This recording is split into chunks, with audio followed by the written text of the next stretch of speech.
Marc et Marie avaient toujours voulu avoir un fils. À la naissance d'Émilie, ils n'étaient pas du tout contents. Marie montrait un rejet catégorique envers sa fille Émilie. Celle-ci souffrait beaucoup de cela. Elle avait grandi en étant rejetée par ses deux parents. Ils ne faisaient jamais rien avec elle. Ils ne passaient pas du temps avec elle, ils ne s'amusaient pas avec elle, et la grondaient tout le temps. Peu de temps après la naissance d'Émilie, sa mère tomba enceinte et donna naissance à un petit garçon. Ses parents étaient ravis, ils avaient enfin ce qu'ils voulaient. Dès lors, il n'y en avait que pour lui. Malgré cela, Émilie aimait beaucoup ses parents et surtout son petit frère.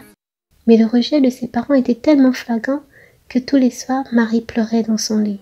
Il ne lui fêtait jamais son anniversaire comme il convenait. Il ne lui lisait jamais une histoire, alors qu'avec son frère, il faisait tout pour le rendre heureux. Un jour, ses parents lui dirent qu'elle devait aller vivre chez son grand-père et accusèrent Émilie d'être un enfant impoli, agité, ingérable. Le grand-père d'Émilie était la seule personne avec qui elle s'entendait. Son grand-père comptait beaucoup pour elle. Il était toujours là pour elle, mais celui-ci vivait très loin de chez ses parents. Bien que très triste, Émilie était ravie d'aller vivre chez son grand-père. Au début, sa mère l'appelait de temps en temps pour prendre des nouvelles.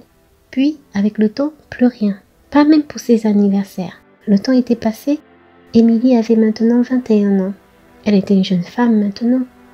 Émilie vivait sa vie avec son grand-père. Elle était heureuse, sereine. Mais peu de temps après, son grand-père mourut. Il était toute sa vie. Elle alla à l'enterrement et pleurait à chaudes larmes. Elle était seule.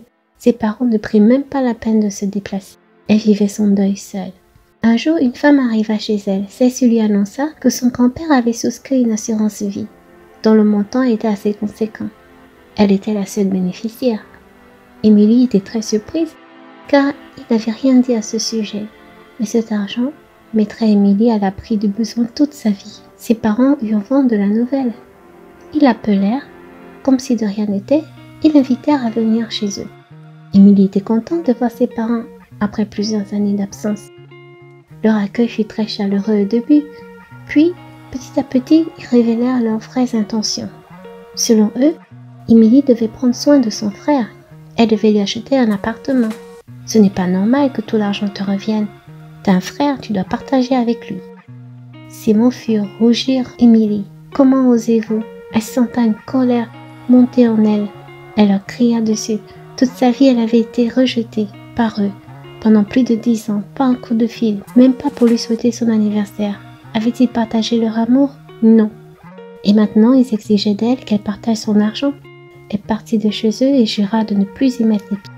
Émilie rentra chez son grand-père, au seul endroit où elle se sentait aimée, en sécurité. Malgré tout son argent, elle ne déménagea pas. Mais souvent, le soir, elle imaginait sa vie si elle avait été entourée de l'amour de ses parents. Merci d'avoir écouté notre histoire. N'oubliez pas de liker, de commenter et de vous abonner à notre chaîne.